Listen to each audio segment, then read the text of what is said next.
आज मी सांगतो, मुख्यमंत्री माझी लाडकी बहीण योजना 2 कोटी भगिनींनी नोंदणी केली आहे.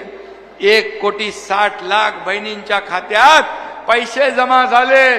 ज्यांचे पैसे जमा नाही झाले त्यांना 30 सप्टेंबर पर्यंत आपण अजून मुदत दिली आहे आणि 2.5 कोटी माझ्या बहिणींपर्यंत ही योजना पोहोचेल.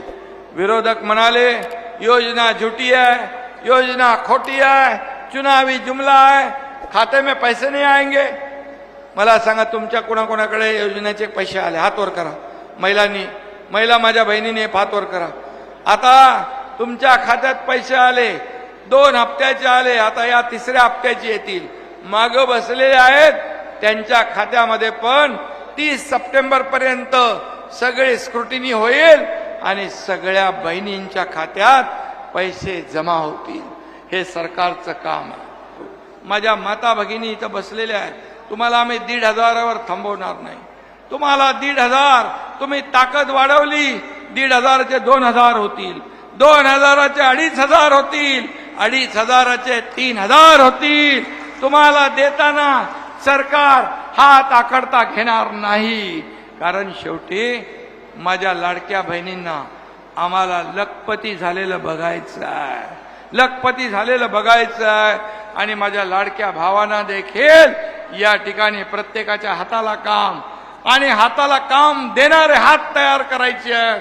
आणि त्यासाठी आपण एकजुटीने येणारी महायुतीची लढाई, येणारी विधानसभेची निवडणूक महायुती म्हणून ताकदीने लढायची आहे, ताकदीने जिंकायची आहे.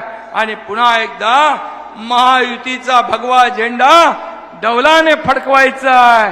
हा संकल्प आज करू, हा निर्धार करू. कारण या लोकांनी ही योजना बदनाम केली. या महिलांना तुम्ही विकत घेताय का? महिलांना लाच देताय का? काय काय बोलले.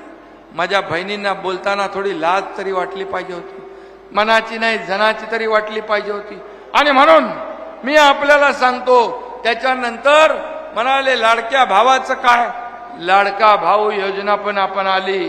मुख्यमंत्री युवा प्रशिक्षण योजना 12वीला 6,000, डिप्लोमा 8,000, डिग्रीला 10,000 रुपये प्रशिक्षण भत्ता देणार हे महायुतीचं पहिलं राज्य आहे, देशातलं पहिलं राज्य. धन्यवाद. जय हिंद, जय महाराष्ट्र.